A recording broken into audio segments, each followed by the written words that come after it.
հարցս ուղղում եմ երկու բանախոսներին, ելով կցանկանա թող պատասխանի։ Երեք Նիկոլ Փաշինյանն է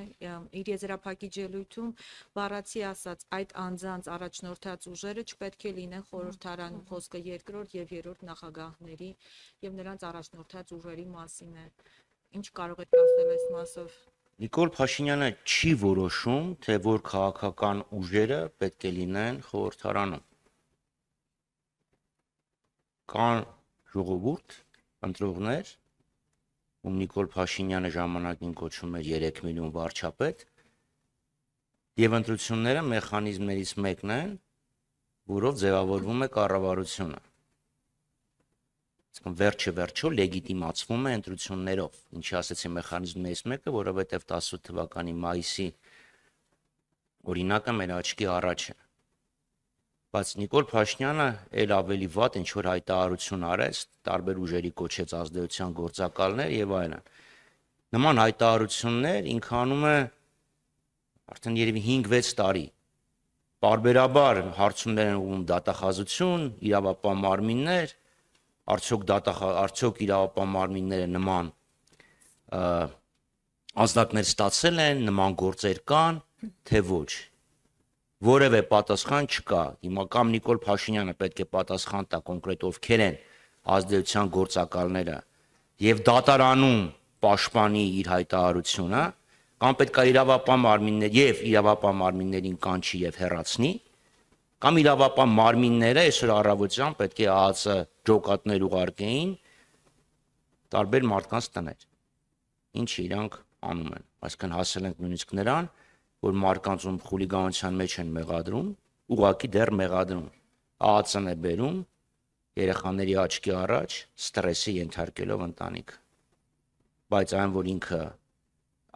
չի բացառում տարբեր կուսակցություններ արգելել, որովհետև հասկանում է, որ արդար պայքարում կկորցնի, կարծում եմ ավելի ակնհայտ չէր կարող լինել մանավանդ իր երեկվա հայտարարությունից հետո։ Ես շարունակեմ պարոն Խաչատրյանին, պարոն Խաչատրյանի խոսքի սկիզբը դա նորմալ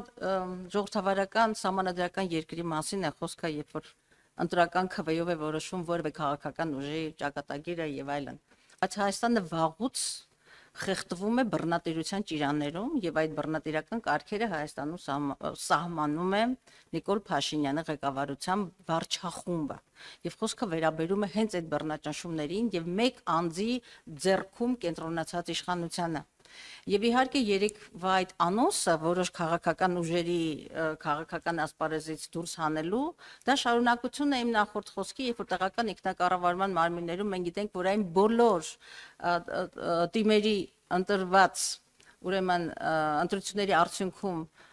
ոչ իշխանական, ոչ իշխանության քիմքին հաջող տեխնացուները կամ հայտնվում են ճաղավանդակի ետևում կամ էլ ով ողբերգություն մահանում են։ Եվ այդ անոնսը, որ այդտեղ այսօր երեք խորհրդարանում արվեց, հենց այդ մասին էր, որ պարզապես իրենց ճանապարհին, որը բռնության, ողբերգության, հայրենիքի կորստի ճանապարհը չեն հանդուրժելու այլախոհների, այլակարծիք, այլ քաղաքական ուժերի։ Բայց ասեմ, որ դրանից ավելի ծանր մեղադրանքները հնչել դաշնակցության հասցեին, կոնկրետ Արման Բաբաջանյանի շուրթերով, որին դատարանը դատապարտել է եւ ճանաչել է ուրեմն մերկապարանոց եւ հիմա էլ քրեական վարույթ կա այդ նույն Արման Բաբաջանյանի նկատմամբ, որովհետեւ ուրեմն իր զրպարտանքները մաքուր զրպարտանքներ էին։ Ցավոք սրտի, այո, մեկ անգամ եւս հաստատենք, որ Հայաստանում խորացող տոտալիտար ռեժիմ է, չենք բացառում որևէ բան, որովհետեւ այն ձեռագիրը, այն վարքագիծը, որը ворթեգրել է այս իշխանությունները, ոչ զսպանակներ, ոչ սահմանադրական կարգ, ոչ օրենք, ոչինչ չի ճանաչում, լռեցնել, ուրանալ եւ ուղղակի վախի մտնոլորտում փորձել հաջողել ուրիշ ռեսուրս, քան բռնությունը, ուրացումը, բռնաճնշումները, ճաղավանդակները, ինչու՞ չէ մարդկանց կյանքին սպառնալիքները, այս քաղաքական ուժը ուրիշ ռեսուրս չունի, որովհետև իրենց ամբողջ փայությունը տեղավորվում է սեփական պարտությունը, խեղճությունը, սեփական պարտությունը, խեղճությունը, քաղաքական սնանկությունը արդարացնել ժողովրդին ներշնչելով, թե այլ ընտրանք չկա, մենք պետք է այսպես դատապարտված, հուսահատված հասարակություն լինենք։ Ասեն, որ չի հաջողվելու, որտեղ հայ մարդը վաղուց արթնացել է, վաղուց հասկացել են, որ այս քաղաքական ճանապարհը նոր կորուստների եւ պետականության գլխին կախված մեծ հարցականի ճանապարհն է, ինչը որ վարում է քաղաքական մեծամասնություն։